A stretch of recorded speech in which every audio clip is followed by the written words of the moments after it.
अपन पढ़ते हैं 338 338। निर्यतिरिक्खदुवियलं थीणति दुक्तावये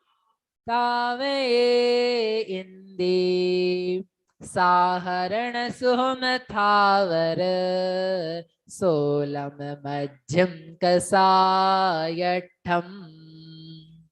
वो जो 16 प्रकृतियां गई है, कहां पर गई है? अरे 16 प्रकृतियां गई कि नहीं गई? कहां पर गई? अनिवृत्तिकरण में गई। अब अनिवृत्तिकरण में जो क्रम से बताए थे तो हमने भाग किए हैं।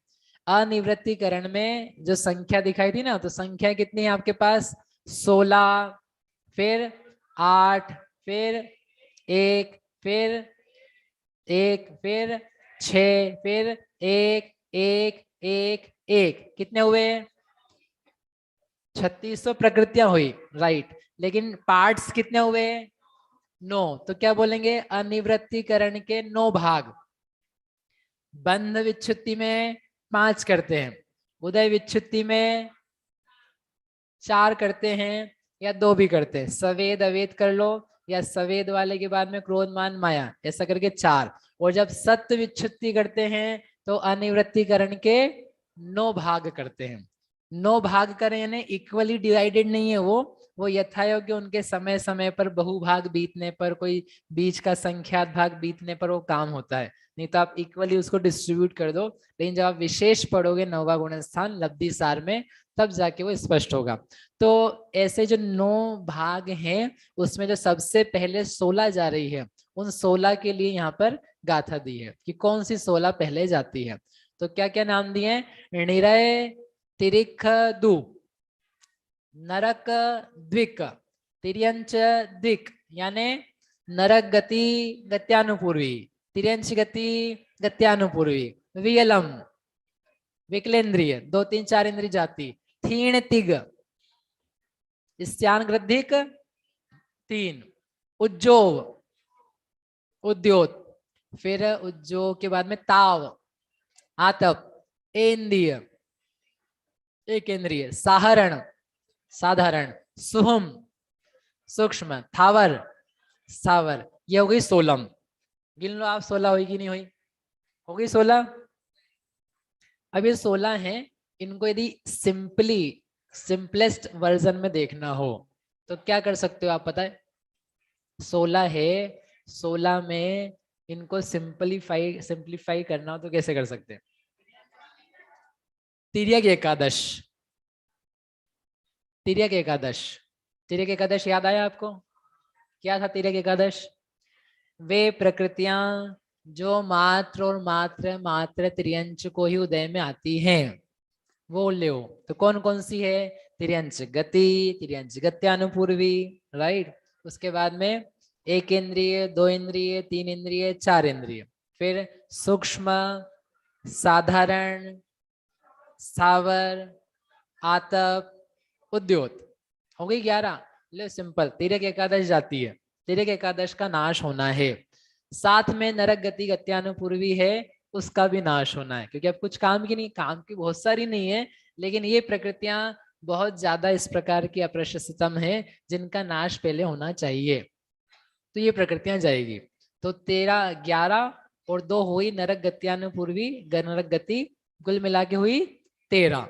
तो नाम कर्म की 13 प्रकृतियों को लेना। उसके अलावा जो निद्राएं हैं गाड़ी, उनको भी लो। तो 3 निद्राएं हैं, स्त्यान ग्रद्धि निद्रा निद्रा प्रश्ला प्रश्ला। इन 3 को लेकर के 13 और 3 16।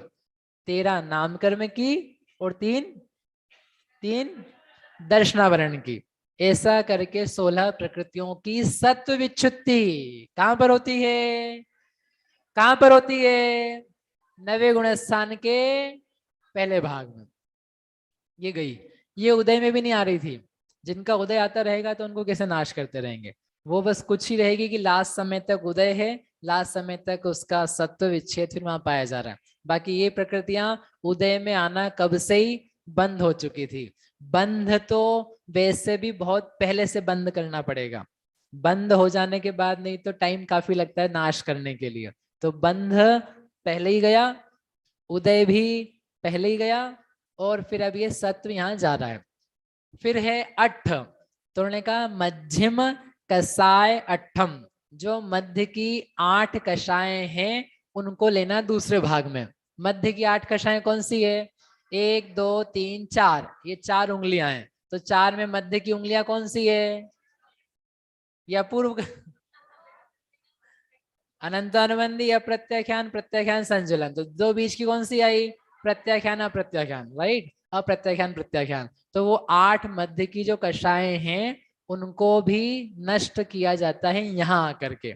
यानी कोई मुनिराज भी हो दिगंबर छठे सातवें गुण स्थान में, उनको अप्रत्याख्यान प्रत्याख्यान कषाय पाई जाती है क्या? यदि ऐसा प्रश्न मैं पूछूं तो आप क्या बोलोगे? हाँ, गलत जवाब। आपको पहले ये पूछना पड़ेगा, भैया उदय की पूछ रहे हो कि सत्य की पूछ रहे हो कि बंद की पूछ रहे हो? उत्तर देने की इतनी जल्दी? पहले क्लियर तो कर लो। कई बार हम हमारे प्रवचन रहते हैं, क्यों भाई कैसा लग रहा है? कैसा लग रहा है? बहुत अच्छा लग रहा है। नहीं, क्या क्या अच्छा लग रहा है? बताओ, पहले पूछो तो सही, क्या पूछ रहे हो आप? किस बारे में बात चल रही है? आपको हम क्या बता रहे हैं? संसार अच्छा लग रहा है? बहुत अच्छा लग रहा है। हमें संसार की पूछ रहा था। नहीं, आप पूछ रहे हो। एक भैया बोले एक बार, बोले आप पूछ रहे होंगे तो अच्छी बात ही पूछ रहे होंगे।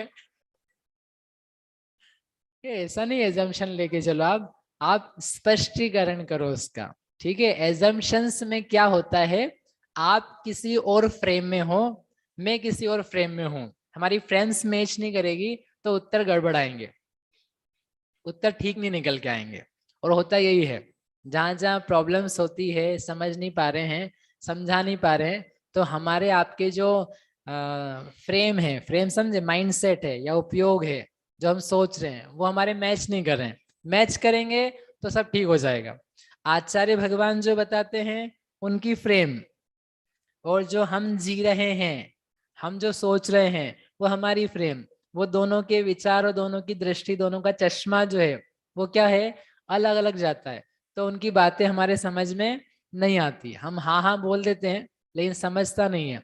लेकिन जिस दृष्टिकोण से वो कह रहे हैं उसी फ्रेम में आकर के हम देखने लग जाएं तो क्या हो जाएगा, सब चीजें स्पष्ट हो जाएगी। सो क्लियर, आपको कहीं गुंजाइश ही नहीं रहेगी कि इसमें हम कुछ और भी उत्तर सोच सके। ये काम है करने के लिए, किस दृष्टिकोण से व्यक्ति बता रहा है, किस दृष्टिकोण से शास्त्र उपदेश दे रहे हैं, किस दृष्टिकोण से भगवंतों ने कहा है। ठीक है, तो ये 8 कषाएं हैं। मुनिराज को 8 कषाएं होती कि नहीं होती हैं? बंध से पूछ रहे हैं, बंध से पूछ रहे हैं, नहीं होती है। उदय से पूछ रहे हैं, नहीं होती है। सत्व से पूछ रहे हैं, होती है। तो जब होती है तो भैया फिर उनका क्या होता है, उनका उदय नहीं आता है, सत्ता में लाइन में लगी रहती है। जितने कर्म है ना, जो जो भी बता रहे हैं, जो बांधे नहीं है तत्काल, सब लाइन में लगे हैं कंटिन्यूअसली। तो वो जो लाइन में लगे हुए हैं कर्म हैं, उनको कन्वर्ट किया जाता है, दूसरे दूसरे जो उदय में आने वाले कर्म हैं उनमें परिवर्तित किया जाता है। परिवर्तित होकर के फिर वो स्वमुख से उदय में नहीं आती है। इसलिए जब तक कर्म का नाश नहीं है तब तक एक कार्यक्रम लगातार करना पड़ता है उनके परिवर्तित करने का, इन्हें परिणामों को संभाले रखने का। केवली भगवान है, अब उनको बोलो हम बहुत केवल ज्ञान को संभाले हुए हैं, हमारे परिणाम नहीं बिगड़ जाए, कुछ नहीं करना आपको, वो तो नेचुरल है, स्वाभाविक है, कोई संभालने की जरूरत नहीं है। संभालने की जरूरत तब तक ही है जब तक गिरने के चांस हैं। जब गिरने का चांस ही नहीं है तो क्या संभालना? बच्चे को संभालना पड़ता है, बताओ कौन सी उम्र तक? बच्चे को संभालना पड़ता है कौन सी उम्र तक? हाँ हाँ हाँ हाँ हाँ। ये बच्चे बोल रहे हैं 3 साल तक, ये बड़े बोल रहे हैं 8 साल तक, वो कुछ वृद्ध माताएं बोल रही है जिंदगी भर। जब तक वो संभल नहीं जाता, और किस पर्सपेक्टिव में संभल नहीं जाता, again you need to think. चलने की अपेक्षा आप बोल रहे हो तो आपका उत्तर सही था। आप उसके धर्म दृष्टिकोण से जो शास्त्र में कहा उससे कहो तो 8 साल ठीक था, और उसकी जिंदगी में धर्म की उपलब्धि है कि नहीं उसके दृष्टिकोण से कहें तो हमारा उत्तर ठीक था। और माता की ममता है उस दृष्टिकोण से देखोगे तो जिंदगी भर ही संभालती रहेगी माँ, बोले क्या कर सकती है, मेरा बेटा है। लेकिन बड़ा भी हो जाए, 23, 25, 30 का भी हो जाए, तब भी जो उसके हितैषी हैं वो उसको संभालते रहें कि कम से कम ये इधर उधर ना भटक जाए, विपरीत परिणाम में ना आ जाए। नहीं तो क्या होगा, इसने इतने मुश्किल से इस स्कूल में जन्म पाया है तो इसके भाव खराब नहीं हो जाए। कितनी करुणा दया रहती है, आप सोचना कभी। हम ज़्यादा बोलने का समय रहता नहीं है, लेकिन आप विचारना स्वयं कि कैसे कैसे भावों से सब अपने को ध्यान रखते हैं। कितने उपकार हैं माता पिता के, नहीं सब लोगों के, समाज के, मंदिरों के, किन किन ने क्या क्या मंदिर बना के छोड़े कि जिसके कारण से हमको सब मिल पा रहा है, सो मेनी थिंग्स। तो जो वो परिणाम है नीचे के गुण स्थानों में शुद्ध भी हो तब भी कर्मों का कन्वर्जन किया जाता है, लेकिन ऊपर जब आए अनिवृत्तिकरण में तो उन कर्मों का नाश होता है। कर्मों का नाश होता है, उसके बाद में वो कर्म फिर से नहीं आ सकते। तो ये 8 जो कषाएं हैं यहाँ जाकर के नष्ट होती है। उपशम श्रेणी पर भी जाएं तब भी इन 8 कर्मों का नाश नहीं होता है, केवल उनको हटाया जाता है, उपशमाया जाता है। ठीक है, तो क्या उपशमाया जाता है देखेंगे आगे। ऐसे करके 16 और 8 कितने हो गए, 24 कर्मों का नाश अनिवृत्तिकरण के 2 भाग में हो जाता है।